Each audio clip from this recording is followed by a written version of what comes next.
Welcome back to Rich Words Music, where today we're shooting out 3 guitars, and I'm pitting the Harley Benton Aeolus against my Epiphone Les Paul Traditional Pro and my Ibanez Artcore AS73 FM. So how did this video idea come about? Well, Harley Benton sent me the Aeolus to do a video demo and review of it. Links to that in the description if you'd like to watch that, where I go into a lot more detail about the specs and everything else. But I came to the realization when making that video that this guitar is kind of like what you'd get if a Gibson Les Paul and a Gibson 335 or 339 hollow body had a baby. It sort of offers the best of both of those worlds, and it's a very, very versatile instrument indeed. So the Aeolus it's kind of a Les Paul shape. It's a classic aesthetic. It's an elegant looking body. It's got a lovely Bengal flame finish, the model that I've got here, and it looks like a Les Paul with F-holes, but it is slightly bigger. It's got the body size about that of a 339. You've got a black back there. The neck is more modern in terms of thinking. So the neck is on the back, you can see it's flamed roasted maple. The fingerboard itself is roasted maple, and it's got a very flat fretboard radius, more like a Les Paul, so it's very suited to shredding. It's not like a 7¼ inch radius vintage Fender neck or anything like that. Very, very easy to play. And you've got features like Grover locking tuners at the headstock end there. Now this guitar costs about 400 euros new. That was the launch price in summer of 2021. And really what you're getting for the money is an awful lot of guitar. Now the Tesla humbuckers here are splittable as well. Pull up the tone pot to access single coil mode. And at the end of filming this video with the Aeolus, I basically came to the conclusion that this one guitar can do the job of many, many other guitars on its own. What we're going to do now then is put that to the test. So like I said, the 2 guitars that I've got today are my Epiphone Les Paul Traditional Pro, which is a 2014 model, and my Ibanez Artcore AS73 FM, which is a semi-hollow model. What I'm going to do is treat this as a video about the humbucking aspects of the Aeolus mostly. Now, the Epiphone Les Paul Traditional Pro, of course, has a coil tap too, so that has single coil sounds, but most Les Pauls don't, so we're going to treat that exclusively as a humbucking guitar today. And of course, the Ibanez Artcore is humbucker only. So we'll play the humbucking sounds with the Tesla humbuckers of the Aeolus. I will give you a couple of split single coil sounds, but there's many, many more in the dedicated video if you'd like to hear the single coil tones. And there is another video coming on my channel where I'm going to run the Aeolus up against a Telecaster and maybe a Strat, but that's to come in the very near future. So you've just heard a little bit about the specs of the Aeolus. Let me just pop that down and I'll get the other 2 guitars that we're speaking about today. So this is my trusty 2014 Epiphone Les Paul Traditional Pro. This I got new in 2014 and it cost about 330 euros with an Epiphone hard case. So actually considerably cheaper than the Aeolus, and a hell of a deal really, because you wouldn't get an Epiphone Les Paul in 2021 new for anything like 330 euros, especially with a case. So it's more traditional Les Paul here. It's a Traditional Pro after all. You've got a mahogany body and a maple cap, mahogany neck with a rosewood fingerboard. Grover tuners here at the headstock, the old style Epiphone headstock of course, not the 2020 and onwards, more Gibson-esque style, but not too much of a problem. And here we've got Epiphone Zebra humbucking pickups. Like I said, you can split them using the 2 volume controls there, but we're not going to do that in this video because most Les Pauls are humbucker only. So this is a very heavy, weighty beast. It's a lot of fun to play. It's one of my absolute favorites. When I do pedal demo videos, I generally tend to go for my Fender Telecaster and this Les Paul to showcase those pedals to the best of their ability, because I really, really love that guitar. It's been with me for quite a while.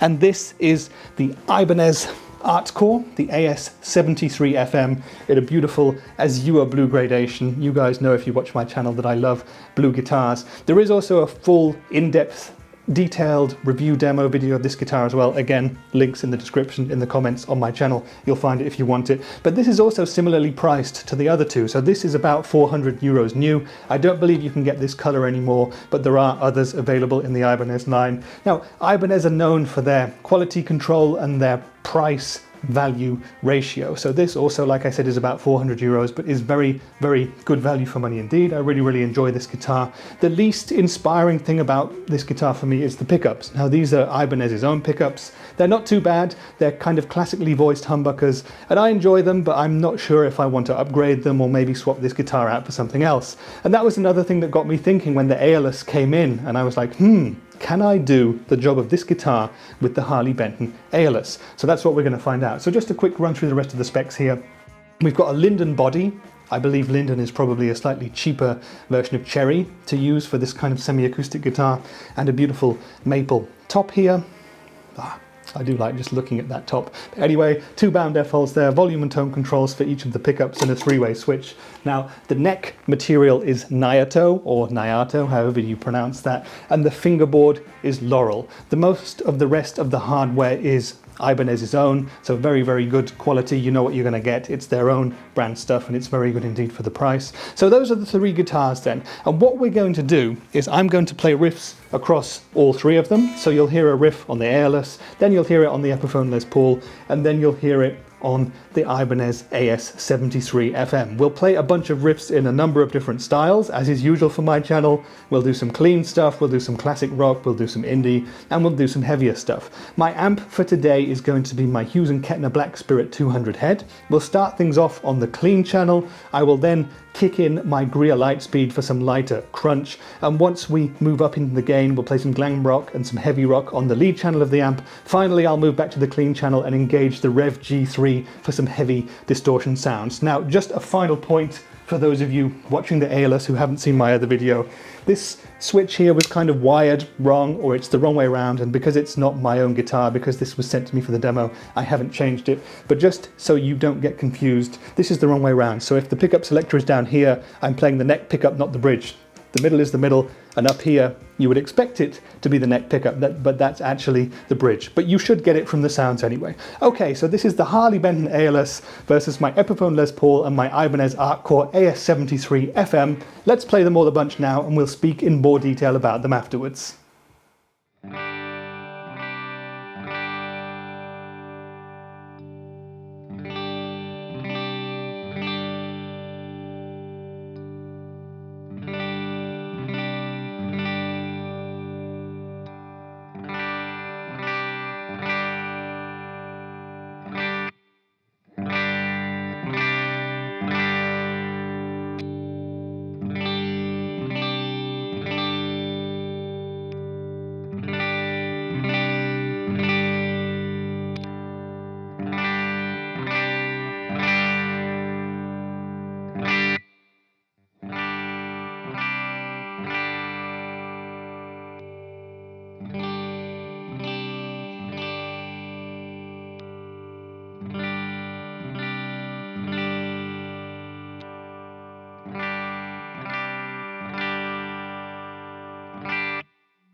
Okay then, so that was the Harley Benton Aeolus versus the Epiphone Les Paul Traditional Pro and the Ibanez AS73 FM Artcore model, and I hope you guys enjoyed the tones. I'd love it if you'd leave me your opinion telling me if you think that the Aeolus can do what the Les Paul and the Artcore do, or do you think you need separate guitars to do these separate jobs? Let me know in the comments, and I look forward to reading and answering as many of them as I can.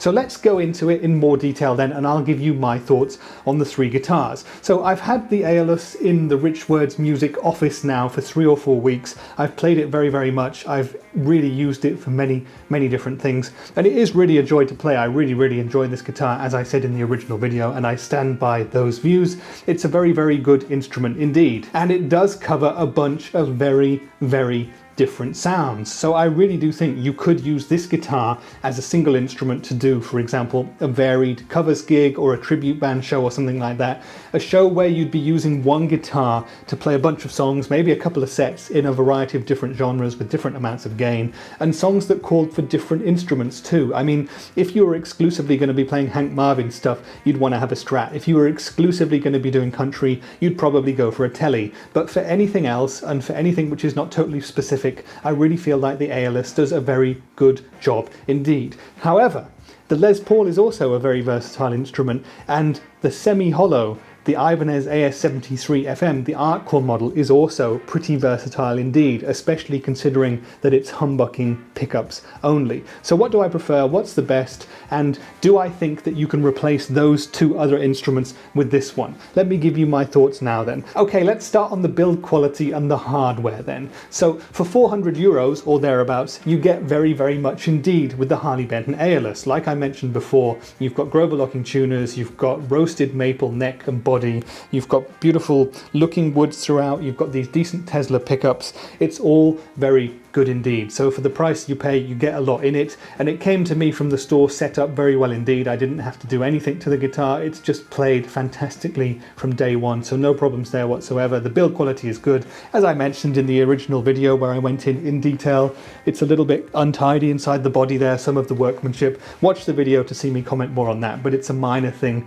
for the issues of this video. Now, the Epiphone Les Paul I got in 2014, that was new for 330 euros with a hard case. That's incredible value for money if you think about it in 2021 terms. I don't reckon you'd get an Epiphone Les Paul from 2014 for less than around 300 or 400 euros in 2021. So that's probably around the same price as the Aeolus then. And in terms of what you get on that Epiphone Les Paul, you get very, very good specifications indeed, and that's a very solid instrument. I've had the nut changed to a bone nut over the years, but that's it otherwise. It's just had new strings and setups and some lemon oil on the fretboard, and it's been absolutely fantastic. No crackly pots, nothing breaking, nothing like that. It's all been very, very good indeed. And the Ibanez has been the same for me too. I also got that one new, that must be 3 or 4 years old now maybe, the AS73. That was slightly less than 400, and I reckon you could probably pick one up second-hand for even less, because for some reason the Ibanez hollow bodies don't seem to hold their value as well as some other brands, so you can get a real bargain there. But the Ibanez itself is great quality. You've got a lot of Ibanez hardware on it, and those Ibanez pickups, while not the most inspirational in the world for me, are very, very good indeed, and they do the classic thing very, very well. So in terms of build quality and in terms of hardware, I think all of these guitars are kind of on a bit of a level pegging. And the build quality and the hardware, of course, links to the guitar's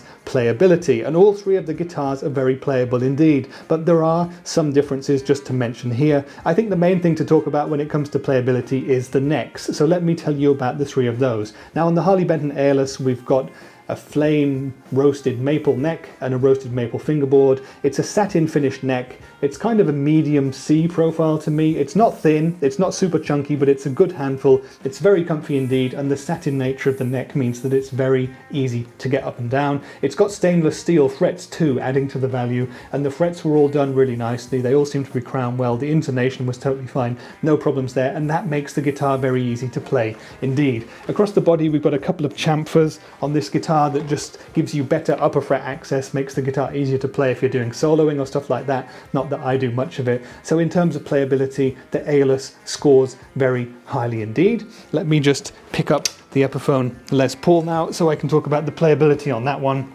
Now, this guitar has the thickest neck of the three. It's a 50s Les Paul neck profile, and Epiphone don't really say what shape it is, but for me it's also kind of a C, and it's not baseball bat territory, but it is rather large. It's very, very comfy indeed. When I originally got this guitar, I thought it might be too big, but I grew to like it very, very much over the years, and it's one of my favorite neck profiles now. Now, this is also a satin finish neck. It's wonderfully smooth, very, very easy to play, and I absolutely love playing this guitar. Otherwise, it's standard in terms of being a traditional Les Paul, so you don't have any kind of innovative cut on the back to give you extra upper fret access or anything like that, but it is a Les Paul. It's very, very comfy for me to play. It fits to my body well, whether I'm playing standing up or sitting down. I like this guitar very, very much indeed in terms of playability. Now, the third guitar that we're talking about today, of course, is the Ibanez AS73, and this also has a not too small neck. Now, it's kind of a standard, again, it's a C-shaped neck, I think. It feels wider than the other two, but it doesn't feel as deep to me. So it's again very comfortable in terms of shape, but it's a slightly different one. Now, the main difference between this neck and the other two is that this has poly finish on the back of the neck. So it's not a satin neck, and for me that makes it not quite as smooth, not quite as slinky. I don't sweat that much when I'm playing generally, but it does have the propensity to get maybe a little bit sweaty, and it could get a little bit sticky at certain points. So in that sense, I'm going to score the other two guitars above the Ibanez in terms of playability on the neck, but otherwise no problems. Now, of course, this is a similar sized body to a full-sized Gibson 335, so it's big and chunky. It's not a super fat body, but if you don't like large body guitars, you're probably going to want to look elsewhere because it is a big boy. But I have no problems with it whatsoever otherwise.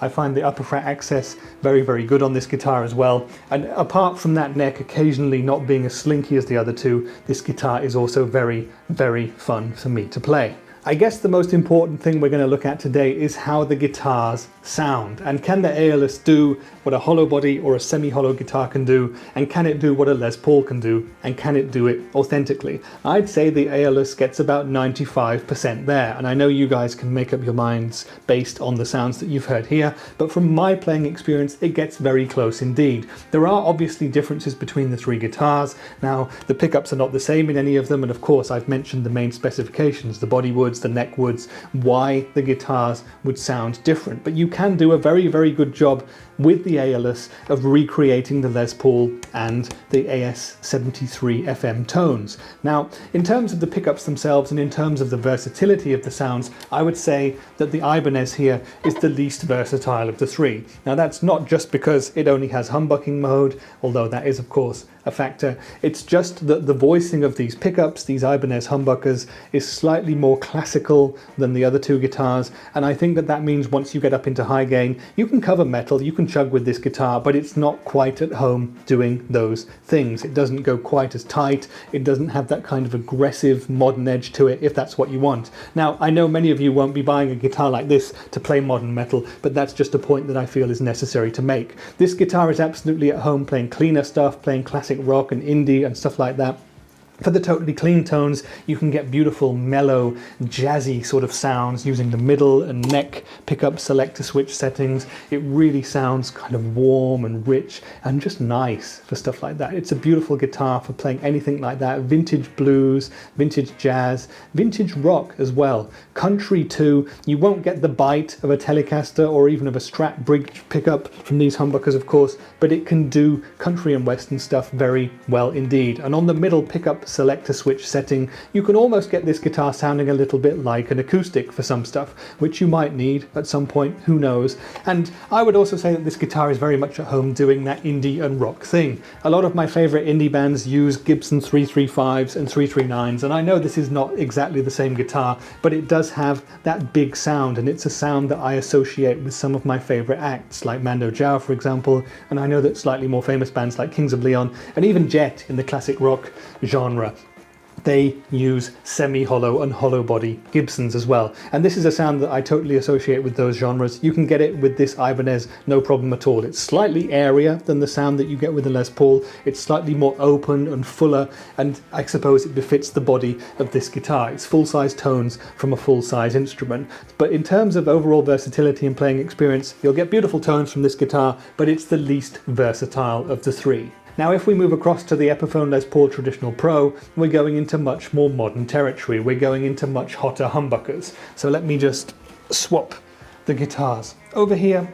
So these are Epiphone branded Zebra Coil humbuckers. They're Epiphone Pro humbuckers, and they're actually modeled on Gibson burst buckers, believe it or not, burst bucker 3s. But to me they sound much brighter, much kind of airier, much fuller, and much more pleasant to the ear. I've often found burst buckers to be very dark indeed. So I've had this Epiphone Les Paul Traditional Pro since 2014. I bought it new, and I've really come to grow to love the sound of these humbuckers. When I first got the guitar, I was overwhelmed at how hot they were. They're the hottest of any humbuckers that I've ever personally had in a guitar, and they absolutely want to go and do hard rock and metal, and they excel at that. You'll have heard that on the metal and the hard rock and the alternative rock sounds here. These pickups just work exceptionally well for that kind of stuff. They're aggressive, but not too over the top. They're tight, they're chunky, they're chuggy. They do everything I would want from a humbucker in this type of guitar, and they give you that classic Les Paul sound. But this guitar is also exceptionally versatile in the sound department. You'll have heard from the clean tones that it pushes the amp a lot more than the other two guitars. It really wants to get up and go.